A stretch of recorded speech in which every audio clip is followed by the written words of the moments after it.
Good evening.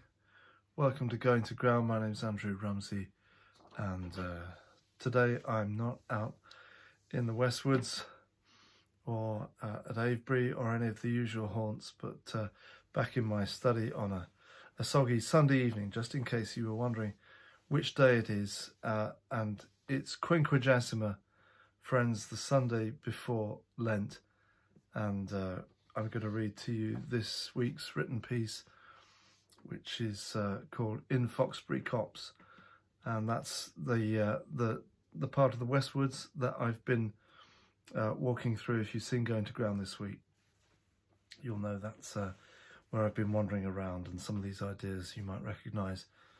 I kind of work up the ideas as I pace around in the early mornings, and then write it up at the weekend. So this is the digest of the week's trips in Foxbury Copse. The earth has been in a cold kiln overnight. Along the path to the westwards, the mud clots hard and gives a rough crumble topping to the fields. Furred this morning with a light snowfall, a few minute flakes still bob about like midges or dust motes. These 1,000 acres are an exiled section of the Savernake forest, which once extended its shade right across this corner of the county.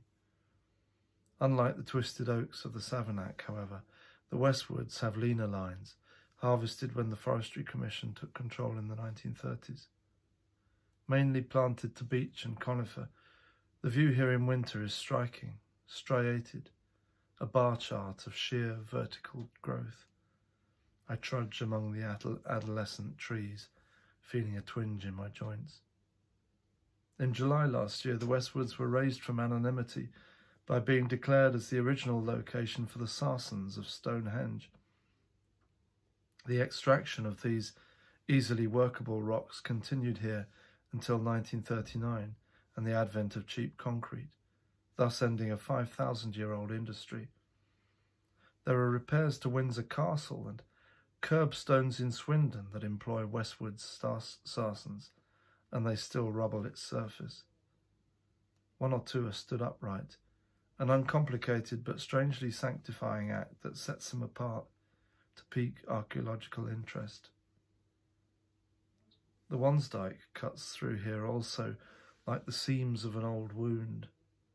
Exploring the eastern boundary known as Foxbury Copse, I found myself standing inside it a couple of days ago.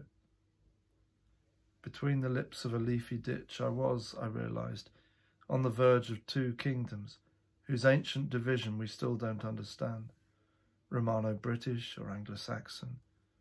The Wansdyke is a phantom boundary, which I can walk straight through without resistance. To remain serviceable, borders need constant maintenance. Every untended rivalry will soften over time unless we continue to dig.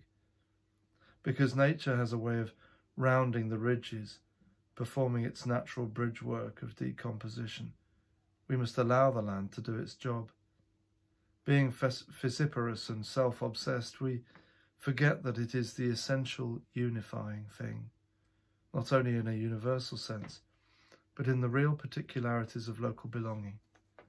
What finally brings peace between warring tribes is either their eventual weariness with slaughter, or a narrative that recognises common ground. No lasting culture can grow apart from its soil. To be rooted, wrote the luminous French philosopher Simone Weil after her country had been felled by the Nazis in 1940, is perhaps the most important and least recognised need of the human soul.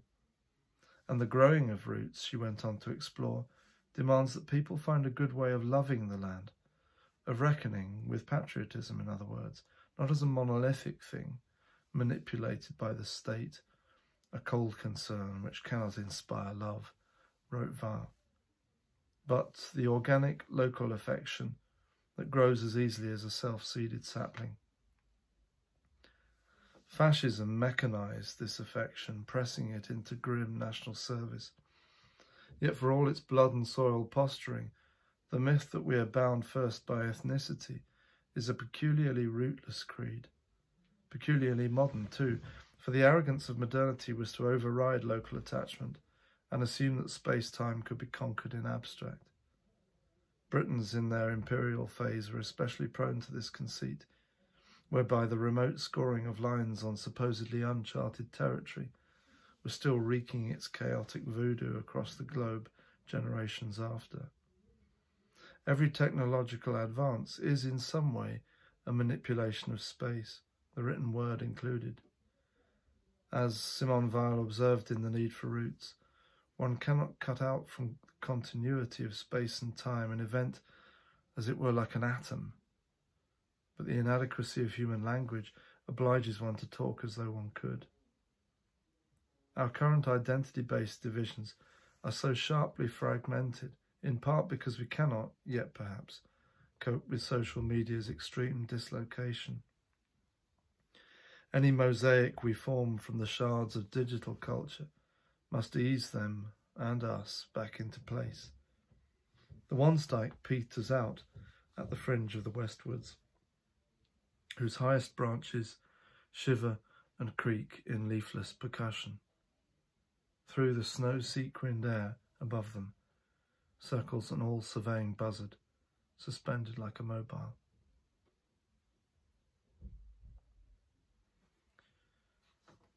Some reflections there on the need for roots, and I will see you hopefully out and about tomorrow if the rain doesn't continue. God bless you as you go to ground.